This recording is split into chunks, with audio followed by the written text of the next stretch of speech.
Inilah race terakhir, yaitu kelas derby.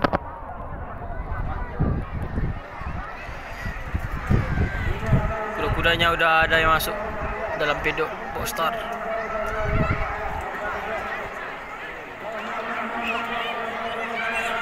Iya, sudah dilepas.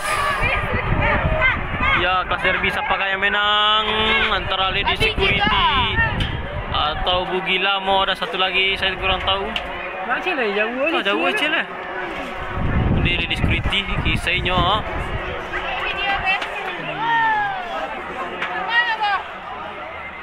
Tahu yang masuk pacu ada nak bentuk belakang. Iya. Tak kau ngopor nak. Kadin tangan wah. Ngopor nak. Iya, Lady Security. Masih Lady Security.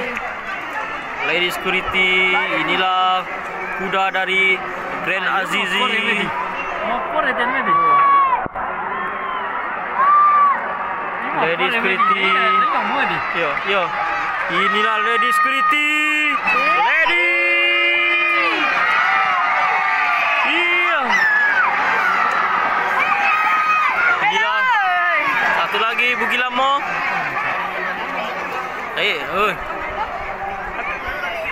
Pertarungan sangat sengit. Tapi di cicin Lady Security dia tengok cicinnya jauh ha. Aja belakang nak. Iya. Napik dia juga tu. Lady Security. Masih Lady Security.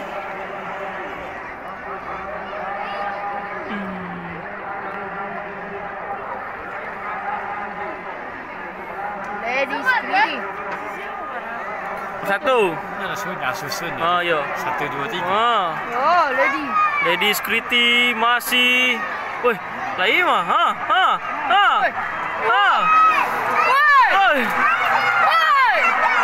Jangan rekam.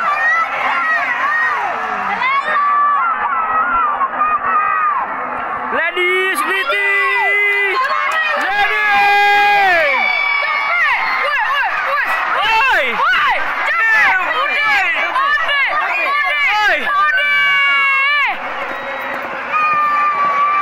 Siapa menang tadi? Menang Lady.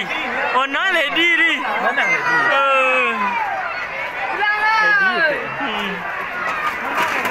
Itulah akhir dari pacuan kuda padang panjang. Dimenangkan oleh Lady Security.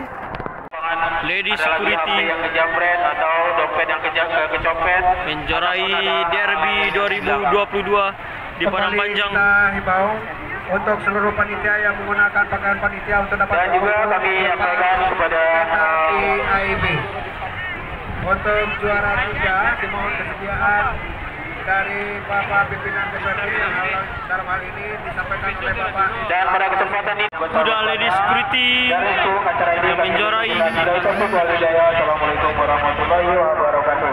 Kembali kita menunggu hasil dari sidang pemutusan kita pengumuman dari Dewan Tuan.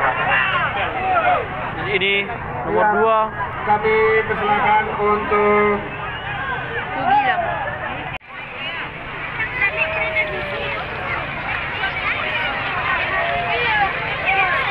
kembali kami sampaikan untuk total hadiahnya adalah sebesar Rp57 juta dari pemerintah kota Padang Panjang.